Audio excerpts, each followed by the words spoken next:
As a whole, it is one of 3 pivotal parts. It has an organization that sounds a bit like an animal. And relies on stand-ins to do its job. Do you know what it is?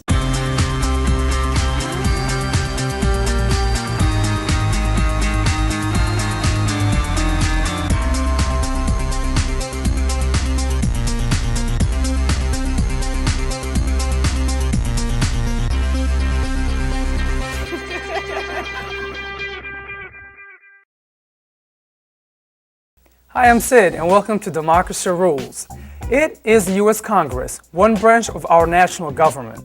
Congress is a bicameral or two-house system where representatives of the people conduct the day-to-day work of the government. Well, it's certainly important to this senator, the senior senator from Florida, because in fact, not only did Florida voters turn out on January the 29th in the primary, they turned out in record numbers. Hi, I'm Shavela. Here's a good spot for those of you who like to express your convictions, the floor of the U.S. Senate. This is one of the 2 houses of the legislative branch. The other is the House of Representatives, collectively known as Congress. This is where federal laws are made, where the will of the public becomes public policy. This is just like on C-SPAN, except I'm not bored. Here is the fast background. The Constitution's articles outline a national government with 3 branches, each with different authority, limits, and power over the other 2. Article 1, the longest of all the articles, addresses the legislative branch. The framers of the Constitution must have thought the legislative branch was pretty important to make it first and outline in such great detail. Why do you think that was? Let's go to our resident expert, Senator Les Miller. Sid, Congress plays a vital role in the daily operations of our government. Joining me today to talk about that role is Congresswoman Kathy Castor. Congresswoman Castor, thank you for being with us. We appreciate it very, very much. Washington is a long way from here.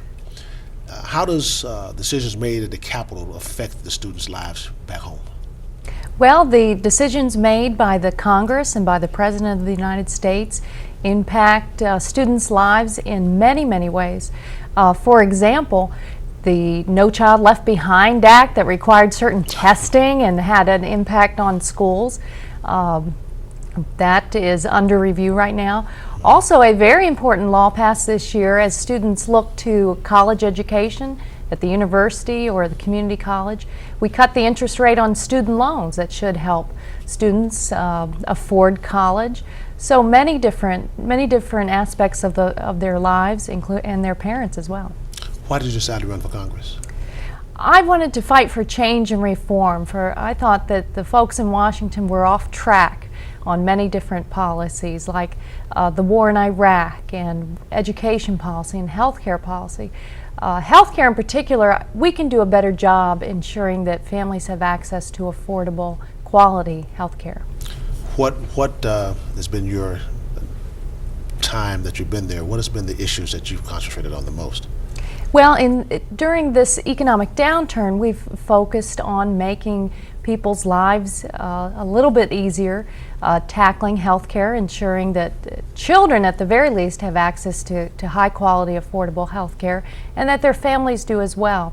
Making sure a college education is affordable, making sure that the foreclosure crisis doesn't squeeze the middle class too hard.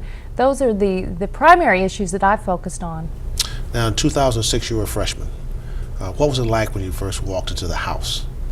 It is a privilege to represent my hometown in the Congress. This is where I grew up. In Tampa, I attended public schools from Carrollwood Elementary, Adams Junior High to Chamberlain High School. So to know that I represent my hometown is a privilege. To walk in, one of the special events right off the bat was the swearing in of the first female Speaker of the House, Nancy Pelosi from California, and it was very special to have my 2 daughters with me on the floor when I was able to cast that historic vote for the first female Speaker of the House. When I was in Washington visiting, one of the things I found was that there was a lot of partisan politics there, much more than I anticipated. Has that been a situation where it stops the effectiveness of the Congress and at times because of the bitter partisan politics? Sometimes partisanship does get in the way, but I've been pleasantly surprised that under the surface, you really can accomplish a lot, and we as Americans have a lot more in common than we differ on issues. So if you put your nose to the grindstone and you build support for an issue, usually the partisanship will fall away and we can accomplish a great deal. Well, thank you. We appreciate that, and we're going to come back and talk more about your role in Congress and how Congress plays a role with the students. We appreciate it very, very much. Thank you. Let's go back to you now, Sid, for more information. Thanks, Senator. Okay, let's get some basics out of the way.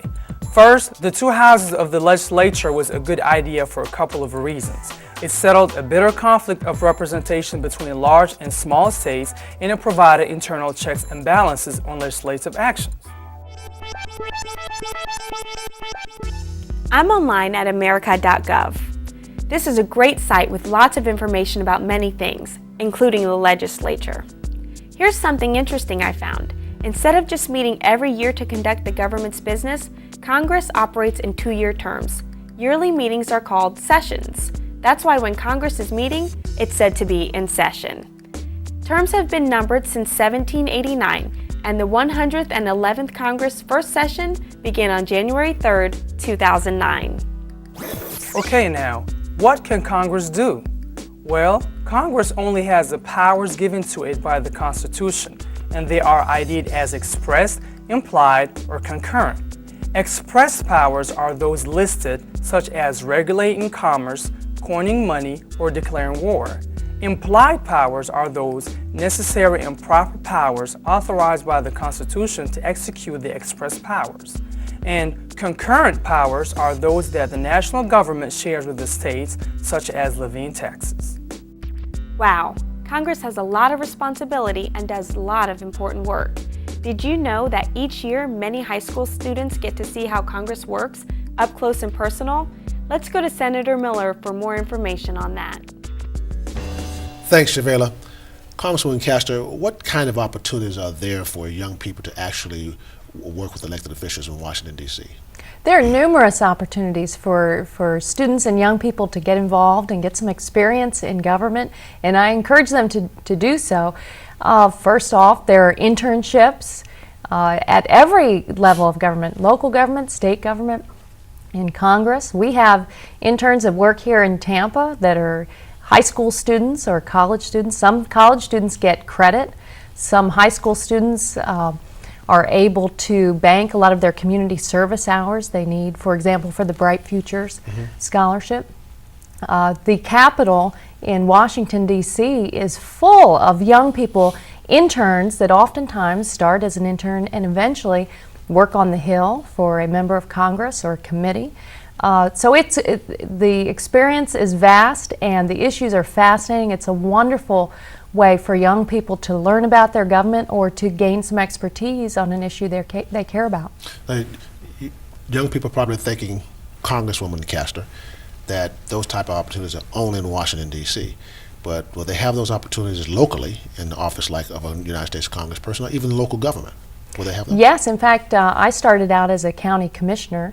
And we had interns from the University of South Florida and Hillsborough Community College and other institutions right there at the county center. As you know, serving in the state legislature for many years, fantastic interns and students helping you.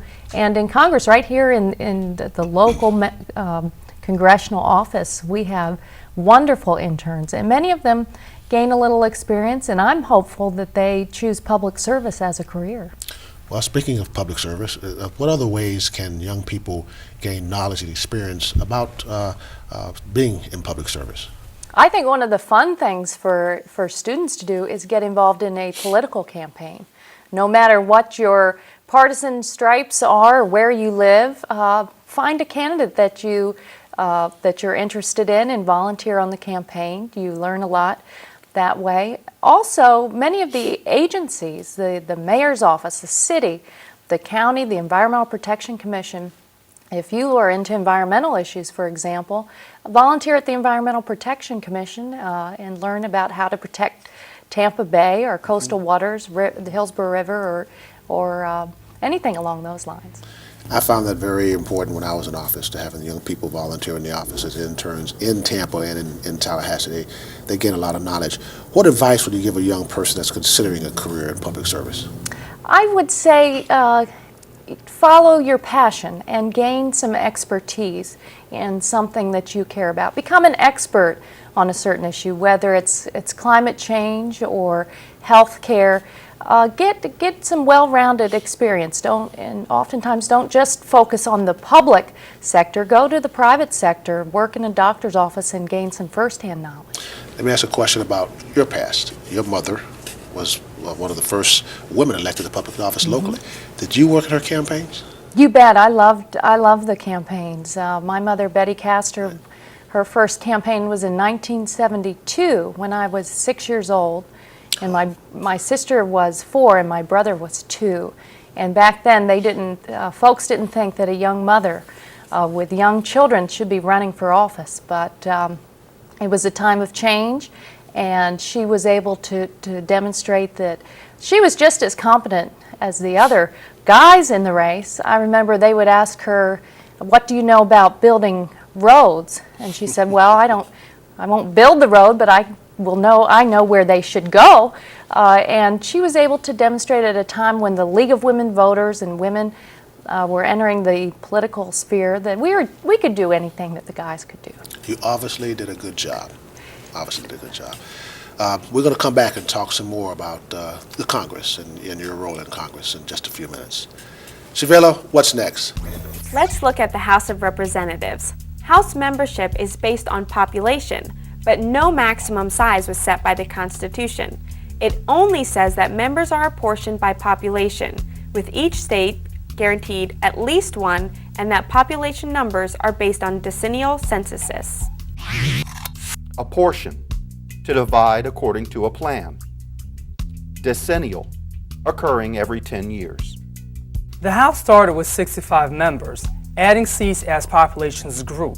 But when membership hit 435, the House was almost too large to be effective. The solution was the Reapportionment Act of 1929, which limits House seats to 435. It also places the redistribution of seats with the Census Bureau, subject to the approval of Congress. Why would Congress place reapportioning House membership with the Census Bureau? Representatives are elected to 2-year terms. Per the Constitution, elections are on the Tuesday following the first Monday in November of each even-numbered year.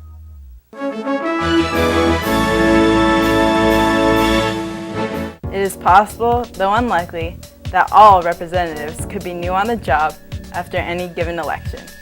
And that's a fact. Members of the House represent voters in state congressional districts. The system was designed for local representation, but some districts have been manipulated to favor one party or the other. This manipulation is known as gerrymandering, named after Governor Gerry of Massachusetts, who was the first to configure a district to favor his party in 1812. The House of Representatives focuses on day-to-day government and how it relates to their districts. It does have 2 specific powers, though, to impeach and to originate spending and revenue bills. Impeach, to charge a public official with misconduct in office. The Speaker of the House presides over the group, with a new Speaker being selected at the beginning of every 2-year term. Do you solemnly swear that you will support and defend the Constitution of the United States against all enemies, foreign and domestic, that you will bear true faith and allegiance to the same, and that you take this obligation freely without any mental reservation or purpose of evasion, and that you will well and faithfully discharge the duties of the office on which you are about to enter. So help you God. I do. I do. Congratulations, Madam Speaker. Thank you, Mr. Chairman. Just in case you're thinking of running for the House of Representatives, you can find the qualifications at usconstitution.net. Let's see. 25 years old, a U.S. citizen for 7 years, and a state resident. Could there be a House seat in your future? Okay, those are simple basics. But what other qualifications would a representative need? Let's check back in with Senator Miller. Senator? Thanks, Sid. Congresswoman Castor, we talked about the ways students can gain experience on the Hill.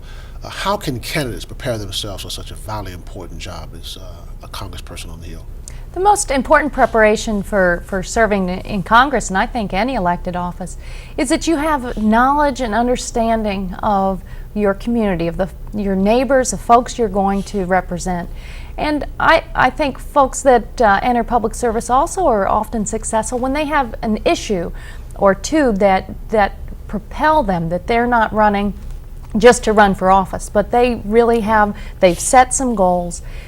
For example, when I ran for Congress, one of the primary issues was access to affordable, high-quality health care. This is a serious issue confronting the Tampa Bay area, the state of Florida, and the entire country. We've got 40 million Americans that do not have access to high-quality, affordable health care. So you have to, then people will know why they're voting for you. Then other qualifications, you know, are that you really do have an understanding of what's happening in your neighborhood, on the street, on the ground, because not all national issues are the same from one location to another. Right, and preparing yourself to run for office and run for Congress, is it important to have people on your campaign staff that understand those issues and can research those issues? I mean, I think the young people need to know that you just don't get that in your head automatically. How did you prepare, or how did you find people that work on those issues to prepare you to talk about those issues during the campaign? I know the answer to that, but well, these are folks that you trust. You can't bring someone in from out of town and expect them to have knowledge of the community and the neighborhood and the issues that are affecting people and families. It's very important that you draw from your friends, people at church, people that you've worked with, that also share your values and understand the purpose of running for office. Now, you're an attorney. Yes. Many members of Congress are attorneys. Is that a good background of work for a person to prepare themselves to be a member of Congress? It's been a good background for me. One of the things I did early in my legal career was work for the state of Florida, enforcing growth management laws throughout the state. And it's those issues that I care about, environmental protection and growth management. It wasn't necessarily being an attorney, it was my interest in those issues and how they affect our quality of life here. But being an attorney, no, it's not a prerequisite. To the contrary, again, it's back to why are you running for office? What do you want to accomplish? What are your goals? Why do you have a passion for representing people and becoming an advocate? Let the students out there know. I served the legislature for 14 years, and I'm not an attorney. Let them know that. And you did an outstanding job. Thank you very much. Also, when people talk about Congress, they have to realize that there are two houses in Congress. There's the House of Representatives and the Senate. How do they work together? Well, the House is known as the People's House. Remember, we run every 2 years. We're close to the electorate, and there are 435 members there. The United States Senate, composed of 2 senators from each of the 50 states, they run once every 6 years. Right. So if you want to get something accomplished, it is important to focus on both bodies. But we're not, while we follow each other's lead, and to become a law, you have to pass the House and the Senate. But oftentimes the issues are very different. The perspectives are different. And to get things done, though, in the end, you need to accomplish it, pass it in the House, pass it in the Senate, and then convince the President of the United States to agree. Convincing the President of the United States to agree. Interesting point. We're going to come back and talk some more about your role in Congress and things along those lines, and let our young people know how important that Congress is up there in their particular lives. So just stay tuned. We'll be right back. Sid, back to you. Thanks, Senator. Now, let's look at the Senate. The Senate is different from the House in several ways. There are only 100 members, terms of service are longer, and qualifications are more stringent. In addition, senators are elected by and serve the entire state, not just a district. The framers of the Constitution hoped this would create a Senate that could focus on long-term, wide-range national interests. I'm at senate.gov. It has an unbelievable amount of information about all things senatorial, including a copy of the Constitution. Let's find the Senate specs. Let's see. Shall be composed of 2 senators from each state chosen for 6 years. You can see it actually says chosen by the legislature, but that was changed by the 17th Amendment. Now, state senators are chosen by the state's voters. Speaking of voters, voters are also known as constituents. Literally, constituent means one who authorizes another to act as an agent. That authorization and responsibility is the relationship between voters and elected officials. How important is it for every citizen to communicate their desires to their elected officials? With longer terms, senators can focus on long-range governmental issues as they consider laws. The Senate also has the unique power of trying any case of impeachment brought by the House. Now let's look at qualifications. Looks like you have to be 30 years old, a citizen for at least 9 years, and reside in the state that elects you. That makes senators older and maybe more experienced. In fact, typically more than a third of senators once served in the House, and the Senate is often referred to as the upper house. It even gets a bit of status from its presiding officer. Per the Constitution, the sitting vice president is the president of the Senate, with the president pro tempore next in line. Majority and minority leaders are also important roles. Senate elections are at the same time as House elections, but only 1/3 of senators is up for election during any vote, and only 1 senator per state is elected at any time. With these staggered elections, the Senate is considered a continuous body at work. Now here's something that will interest you, the pay and perks of senators and representatives. On the Capitol.net facts, it shows the standard congressional salary is nearly $170,000 per year, and that's not including assorted compensations and privileges, otherwise known as perks. Here are a few examples: extra tax deductions, travel allowance, reduced cost insurance, generous retirement, and a bunch of freebies. Not a bad deal if you ask me.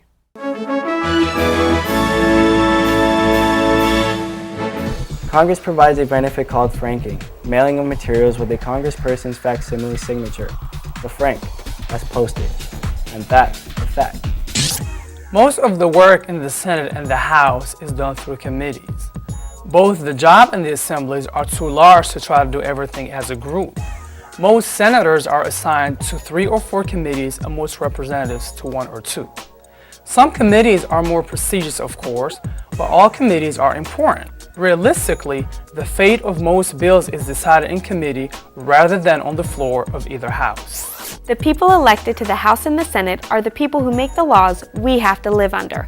I guess that makes it pretty important to have a say in who those people are. Let's go talk one last time with Senator Miller. You're right, Shavela. It's important to know your elected officials and be an informed voter.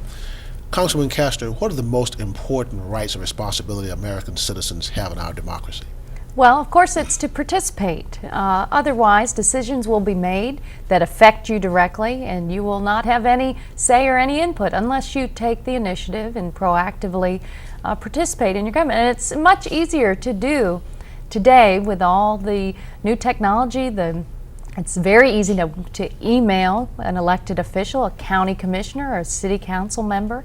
It's also just as easy to pick up the phone and say, I approve of what you did, or I disagree, or have you thought of this? And of course, to register to vote.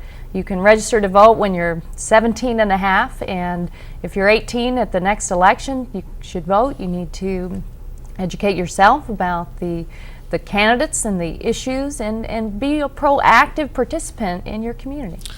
Speaking of registering to vote, why is it important for our young people to register to vote and become an active part in the civic life?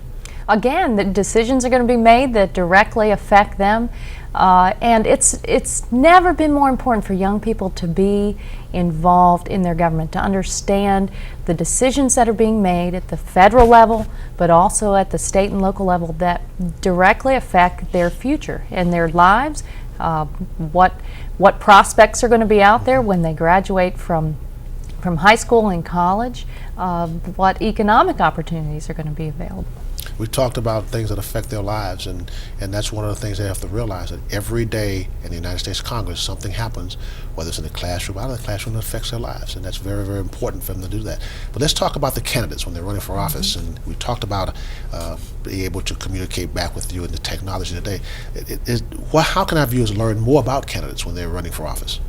You do have to be proactive these days. You can't wait until the day before Election Day and then decide, well, I'll go into the voting booth and I'll know what to do. You have to be engaged and pay attention. And again, it's never been easier. Most of the times, candidates will have websites. Surf the web and find out. Send them emails. They're also going to be walking door to door, and when they come walking and knocking on your door, ask them a few questions. Attend a rally. Be engaged in the news. Listen up when a radio program comes on, but take the initiative and ask these questions. For example, if you're a student and a high quality education at the college or university is important to you, ask them what type of investments and commitment they have made to ensure that our colleges and universities are strong. If someone emailed you something as when you were a candidate in 2006 or whatever the case may be, did you respond back to them? Yes, we did. Yeah. And oftentimes they want to, they'll go to a website and the answer isn't clear on the issue. Right. And they'll email or call, and it's to the candidate's detriment if they are not responsive. And oftentimes a campaign is a reflection on how that person will serve in office. If the candidate can't get back to you in a timely way, then the chances are when they're elected they might fall into that same pattern. And that's important that the young people understand that they can email candidates and you will respond back to them and answering their questions. That's very important. Time is run short. We run out of time, and I want to thank you so very much for being with us today and talking about your role in the United States Congress and as a candidate, and telling these young people how important it is to get involved in voting and getting involved in the public life. I want to thank you so very much for being here. Thank you, Les. I enjoyed it. Thank you very much. Sid, Shavella, that's it for today. Thanks, Senator. Well, that's a rundown on the United States Congress. Can you see yourself making laws for our country? What an awesome career. Remember, democracy rules and you rule in a democracy. We'll see you next time.